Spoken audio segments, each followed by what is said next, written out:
Hey guys, Full Cards here, live and direct from Brooklyn, New York, and look what I have in front of me. I have a box of 1956-57 Parkhurst Parkies. Of course, there weren't any cards in 1956-57. There were in 55, which was Jacques Plant's rookie year. There were in 57, which was Henri Richard's rookie year, I believe. Not in 56. So Parkhurst in 1994 released these missing link cards, as they're often called. They also have a bunch of other reprints from this era. They did some tall boys for the 64, 65s. They did some reprints for 66, 67. They did some pop-up reprints. These are fairly well-known cards. Base set runs 1 through 180. Really cool. And all you really need to know about Parkhurst is it was the golden age of cards in the 1950s. Almost all the rookie cards, so many rookie cards like Gordie Howe, Sawchucks, Maurice Richard's were from the 51-52 season, even though they started in the 40s. And that's because Parkhurst ushered in this contemporary era of cards as we know it. Before that, the cards were sort of a mixed bag. They weren't every year. They had these OPT big cards, oversized cards. They had some beehive photos, but they didn't have consistent cards. So very cool. So I thought I'd open up this box. In fact, I opened it up live, but my camera ran out of space, so that happens on occasion. But let me go through the odds with you guys. Essentially all base. It's like a 1 through 180 set. There are a couple of inserts. The American Greats are 1 of 125, which is 1 every 5.2 boxes, essentially. Autographs are 1 every 262, which is 1 of 11 boxes, so those are kind of rare.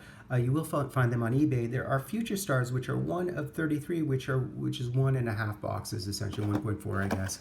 So that's basically it. This is what it looks like. I'll show you what the packs look like, what the box looked like. Really nice, clean, beautiful, dynamic, old school look, very much of the era. There were also, I believe, Maurice Richard boxes. I'm not really sure whether those are geographic specific or whether there was a whole slew of different boxes, but really, really nice look. So while it's red on the outside, it's blue on the inside, and look how nice this hand-drawn image is, very much in keeping with the era. So these are really beautiful cards. The sets you can probably get for $20, $30, I gather. I would assume you can get them fairly cheaply. As I said, only $14.95 for the box, which is an amazing price point from thecardworld.com. So thank you to them and Steel City for usually providing cards to me. Same with 401 Games in Toronto, who I adore and love. So this is what the base set looks like. 1 through 180, and actually you get the entire base set with a bunch of duplicates. So that's kind of cool. I'll go through some of the cards that I got for posterity. You'll note that this actually is the insert 1 of 33, so I did hit this insert. It's a Carl Brewer, I guess it would be a rookie card, isn't that what they call it? Future Stars, okay.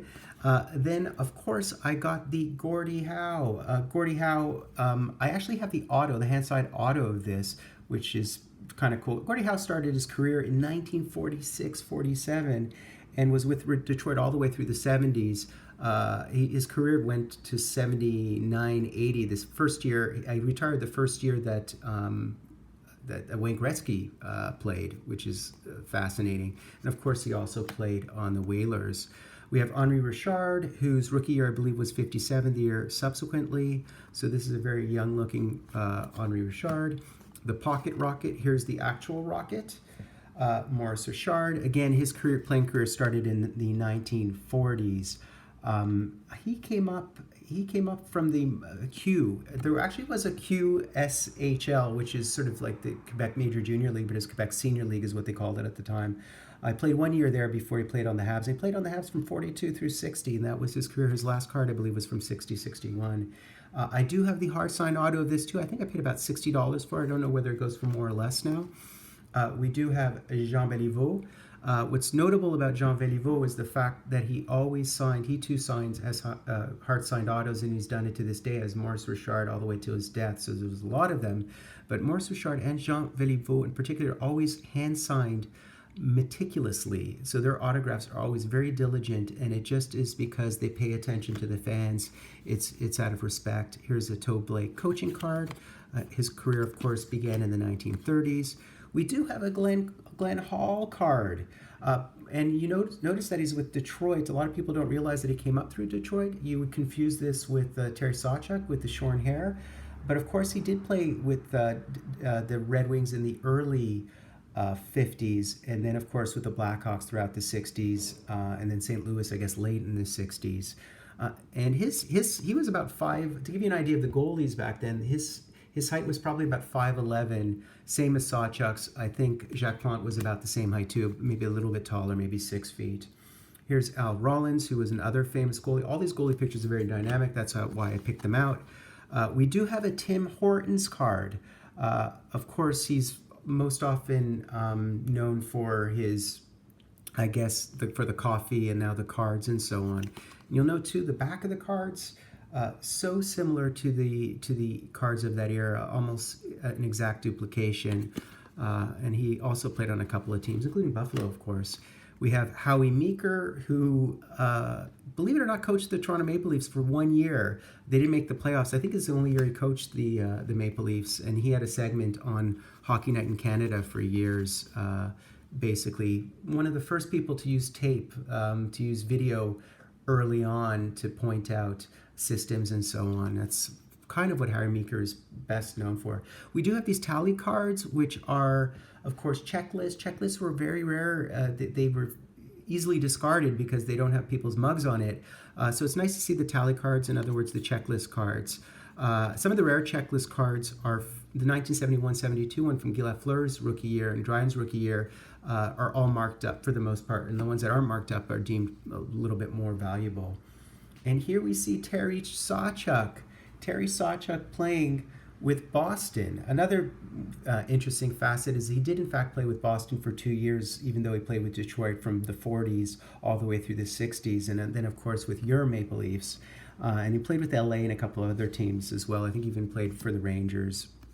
And here Johnny Bower, which is a beautiful Johnny Bower, a legend Hall of Famer, wearing black gloves like Bill Durham did. Which is kind of cool. So that's basically it in terms of some of the cards I just picked out at random. I'll quickly go through the set just to give you an idea what it looks like. It does only have the original 6 teams. The Parkers from that era, from 57, typically only had the original 6 teams, and they ran 12 years. They ran from about 51 through about 63. But for a couple of those years, or many of those years, they only had Toronto and Montreal, while the tops had the American teams, being Boston, being the Rangers, being Detroit, and the Blackhawks. So this is what the cards would look like. You would have plenty of Hall of Famers. In fact, the 1955 series cards had 35 Hall of Famers in the 1955-56 cards, and that's because they had old-timer retired Hall of Famers within that set as well. It's one of the nicest sets, which is Jacques Plante's rookie year set. And the Henri Richard set from 57, the year after these, is also really nice. And here you see a Ted Lindsay, an Ullman. So we go through all of the entire team checklist of our Detroit Red Wings. And then we hit the Canadians. You have Doug Harvey, another Hall of Famer. And so, yeah, so it goes through each team. Look how dynamic the Jacques Plante card is. Jacques Plante also played in the Q in the Quebec, I guess, with the Senior League or whatever they called it. And interestingly, a lot of people don't know this, the Quebec Senior League had a team called the Montreal Royals. So the Montreal Royals was the farm team where Jackie Robinson played in Montreal, played baseball. But there's already also a Montreal Royals hockey team in that era, which a lot of people are not aware of. So there is that as well. Not only the Montreal Royals baseball team. So again, the Rangers. So it goes through all of them, I guess, consistently and consecutively. And then your Toronto Maple Leafs. I believe there's some other good cards in here. I think there's a Bobby Baun in here. His actual rookie year was the year subsequent, so this is like a quasi-rookie card. So there's the Bobby Baun, who you would find in your Centennial sets, etc. And his rookie year, I believe, was 57-58, in which case this would have been like a rookie card the year prior, because he actually started before 57. And then, interestingly, so at the top of the checklist, 1 through 180, they do have these other subsets or insert sets. So they have the first team all-star cards, and you would find Jacques Plante, who invented the mask, but he also invented leaving the net and a bunch of other things from the Q initially. Bill Gadsby, you got Le Grand Bill again, which is a great one. And this beautiful card of Morris, the Rocket, Richard, Ted Lindsay, Glenn Hall again, whose lifetime goals against was in the 2.4 area. We've got Gordie Howe. Just really nice. And then it goes to Lady Byng, so there's trophies. So Parkhurst had all of these things, or they, through these reprints, they emphasized them as well. And the other thing too, it has these in-action cards. So these in-action cards you can certainly find from the early 1950s, 53, 54, 55. You will find action-oriented cards. So here we have a Sawcheck Picks Pocket card, but we have some other ones too, and they're just the photography of these cards is stunning. It really is. They're really gorgeous photos. There's Gordie Howe, another one of Jacques Plante, and this beautiful diving save of Plante. A lot of the goalie cards, particularly Jacques Plante, his rookie year card and his second year card, are absolutely stunning goalie photographs or images. So that's that. And then above and beyond that, we have these cards, which are individual team scoring leaders. So they have scoring leaders of the teams, and the scoring leader of the team is on the front of the photo. So for example, we have this Gordie Howe, whose playing career, again, began in the 40s. And 57, 58, by the way, one last comment just for dropping knowledge. 57, 58 was the year the Montreal Canadiens won the Stanley Cup, not Detroit, not any other team. People may recall that. Interestingly, Detroit finished in first place in 57, 58, but 2 played 4 and 3 played 1. So the Habs, so I think Boston knocked out, the number 3 team knocked out Detroit, and Montreal beat whoever they beat. I can't even remember who it was. I guess it would have been Chicago. I can't recall. Well, why would I remember? It's in the 1950s and I wasn't born. But interestingly, Detroit finished first, but the Habs won the Stanley Cup that year. Of course, it was the string of Stanley Cup years when the Habs won 5 in a row. So that's really it, guys. Beautiful cards, 1 through 180. A couple of inserts. The insert cards are rare. I would suggest targeting autos on eBay. I will give away these cards. So if you would like this entire set, let me know and I can send it to you. And please subscribe. A lot of breaks to come. I'll do mostly live breaks. It just happened to run out of space on my camera. I would happen to be full cards, live and direct from a place called Brooklyn. Let me just put this about, how beautiful is this? New York.